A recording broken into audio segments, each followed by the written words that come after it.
इस वीडियो को चालू करने से पहले ही नीचे जाके कमेंट में लिख के आओ कि आपके हिसाब से कंपोजर को कितना पियानो आना चाहिए। फिर जब वीडियो खत्म होगी तब जाकर मैच कराना, मैच किया कि नहीं। तो कंपोजर को पियानो कितना आना चाहिए उससे पहले ये डिस्कस करते कि कंपोजर पियानो इस्तेमाल क्यों करें भला।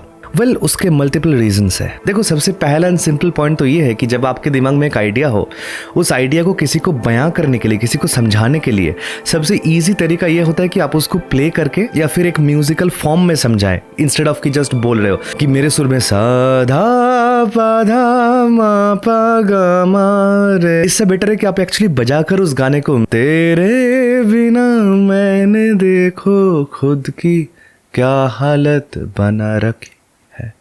तो अब जब समझ में आ रहा है कि इंस्ट्रूमेंट यूज ही करना है, तो उसमें देखो पियानो का एक एक्स्ट्रा एडवांटेज है जो बाकी किसी भी इंस्ट्रूमेंट में नहीं मिलता। Guitar is the closest to piano in this advantage. वो एडवांटेजेस मैं लिस्ट डाउन करता हूं। पहली चीज ये कि पॉलीफोनिक इंस्ट्रूमेंट है तो हार्मोनिक कैपेबिलिटी, यानी कि आप कॉर्ड्स प्ले कर सकते हो, आप काउंटर मेलोडी बजा सकते हो, कुछ भी कर सकते हो। ऑब्वियसली डिपेंड्स ऑन कि आप कितने अच्छे पियानिस्ट हो, but still it is fairly easy to do. Number 2, piano एक ऐसा इंस्ट्रूमेंट है जिसको आप परकसिवली यूज कर सकते हो, मेलोडी प्ले करने के लिए इस्तेमाल कर सकते हो, एकम्पनी करने के लिए इस्तेमाल कर सकते हो। नाउ टिल दिस पॉइंट ये सारे फीचर आपको गिटार में भी मिल जाता है for the matter of fact, लेकिन गिटार में एक गिटार को लेकर आप कॉर्ड और ट्यून साथ में प्ले नहीं कर सकते हो, which you can do using a piano. One second, I am not trying to say कि गिटार से पियानो बेहतर है, ये सब कंपैरिजन नहीं कर रहा हूं, मैं बस समझा रहा हूं क्योंकि guitar and piano are the most common instruments that I see people using. Okay, so I am just taking the reference, nothing else. Number 3, for a composer typically क्योंकि इंडियन एनवायरनमेंट में हम लोग बहुत हारमोनियम इस्तेमाल करते हैं, तो उसको थोड़ी बहुत सिमिलरिटी मिल जाती है। भले वो पियानो स्टाइल में बजा ना पा रहा हो, बट एक गिटार अगर आप पकड़ा देंगे, हारमोनियम के साथ कोई रिलेशन ही नहीं है, बट पियानो में वो रिलेशन उसको मिल रहा है, तो रिलेटिवली आपका दिमाग आपको बोलेगा कि ये थोड़ा ईजी होने वाला है। तो साइकोलॉजिकली वो मैटर कर रहा है। और भी एक चीज समझो, गिटार आप जब लेकर बजाते हो या फिर कोई भी इंस्ट्रूमेंट, अगर हॉर्न्स हो गए, सैक्सोफोन हो गया, कुछ भी, आप देखकर बजा नहीं सकते। पियानो पर you can actually see what you are doing, so it makes it much easier for the composer to focus on the music rather than कि भाई इसको इंस्ट्रूमेंट को कैसे बजा रहे, यार मुझे कुछ दिख ही नहीं रहा। बट इसके बाद भी अगर आपको अभी भी डाउट है कि पियानो इस्तेमाल करना, पता नहीं मैं तो और किसी चीज से कर लूंगा, MIDI capability, that is one of the most important things, क्योंकि आजकल म्यूजिक प्रोडक्शन डॉ पे होता है, हर एक कंपोजर को प्रोडक्शन भी आना जरूरी है। I will talk about this in the last part of this video. वैसे मिडी गिटार भी होता है, मैंने कभी देखा नहीं है, but I heard the term कि ऐसा कुछ होता है मिडी guitar, no idea, but MIDI keyboard is one of the most common format of things through which you actually send MIDI signals. तो हमें इतना तो समझ में आया कि एक कंपोजर को जो है पियानो आना थोड़ा फायदेमंद है, but the next question comes into picture कि कितना पियानो उसको आना चाहिए। एक्चुअली पियानो से भी ज्यादा इंपॉर्टेंट उसको म्यूजिक थ्योरी आनी चाहिए। द पियानो और the keyboard should be used as an instrument जहां पे वो अपनी म्यूजिक थ्योरी की जो नॉलेज है उसको इंप्लीमेंट कर पा रहा है। फॉर एग्जाम्पल, आपने सुना है कि आपके पास सी मेजर स्केल होता है, तो ये जो स्केल है, अब इसको इस्तेमाल करके अलग अलग जो है नोट्स, कॉर्ड्स वगैरह, फॉर एग्जाम्पल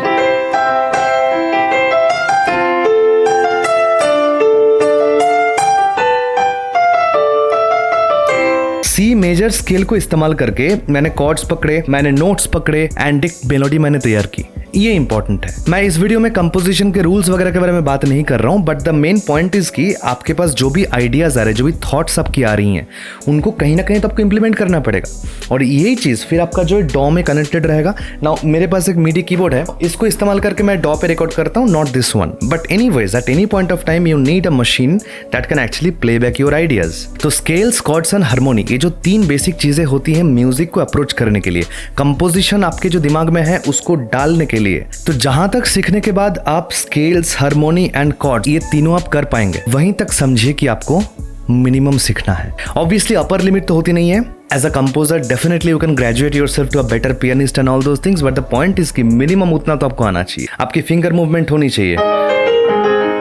मैं बिना देखे मैं अगर कॉर्ड बजा रहा हूँ, ये सी माइनर है, मैं देख नहीं रहा हूँ, आप देख रहे हैं, मैं इस कैमरा की तरफ देख रहा हूँ, this is A sharp major, this is G sharp major, ये जी माइनर है, ये मैं पकड़ पा रहा हूँ, दैट इज इंपॉर्टेंट बिना देखे, क्योंकि आप हमेशा देख करना। Obviously day 1 I am not telling you कि डे 1 में आपको बिना देखे बजाना आ जाएगा, that requires practice, but the point is यहाँ तक जो है आपको पहुंचना आना ही चाहिए।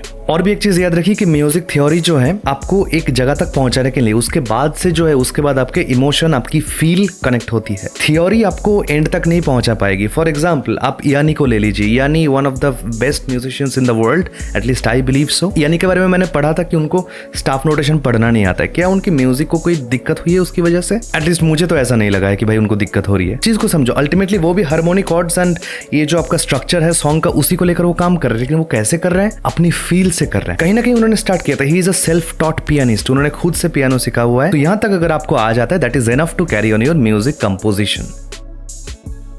और भी एक चीज याद रखिए कि आजकल के जो कंपोजर्स होते हैं उनको प्रोडक्शन आना बहुत जरूरी है।